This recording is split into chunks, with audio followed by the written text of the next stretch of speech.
La Révolution est parmi l'étape la plus célèbre dans l'histoire de la France.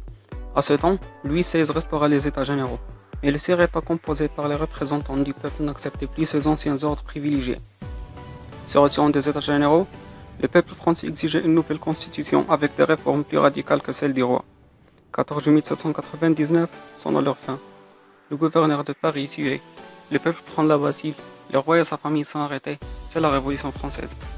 La culture française est marquée par sa diversité, la culture de ses régions, les emprunts à d'autres peuples et sa stabilité géographique, ethnique et politique. La France est depuis la fin du XIXe siècle un des lieux où se sont développées de nombreuses universités créées et gouvernées par l'Église catholique jusqu'à la Révolution française.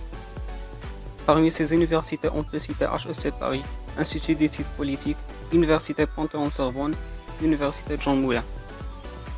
L'économie de la France traite de la situation économique conjoncturelle et structurelle de la France de nos jours. En 2016, la France est la 5e puissance économique mondiale, derrière les États-Unis, la Chine, le Japon et l'Allemagne. Dans leur secteur d'activité, plusieurs groupes français occupent même la première place face à leurs concurrents étrangers. C'est le cas notamment de L'Oréal Cosmétiques, Michelin Pneumatique. L'économie française est une économie de plus en plus ouverte, occupe une place importante dans les échanges commerciaux internationaux, principalement au sein de l'Union européenne. La France est l'une des destinations touristiques les plus populaires au monde, attire des dizaines de millions de visiteurs chaque année, alors que la plupart des gens viennent à l'expérience de la fabuleuse Paris.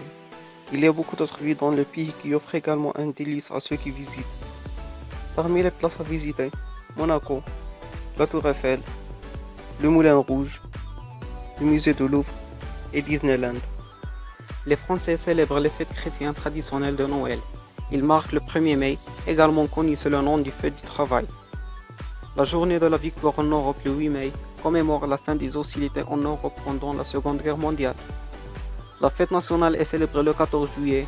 C'est le jour où la forteresse de la Bastille à Paris a été prise par les révolutionnaires pour lancer la Révolution française. La nourriture et le vin sont au cours de la vie à tous les niveaux socio-économiques.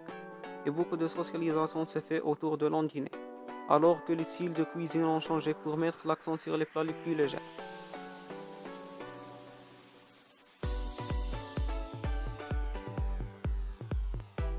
Certains plats classiques français comprennent le bœuf bourguignon,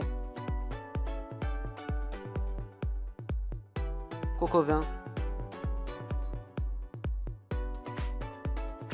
quiche Lorraine.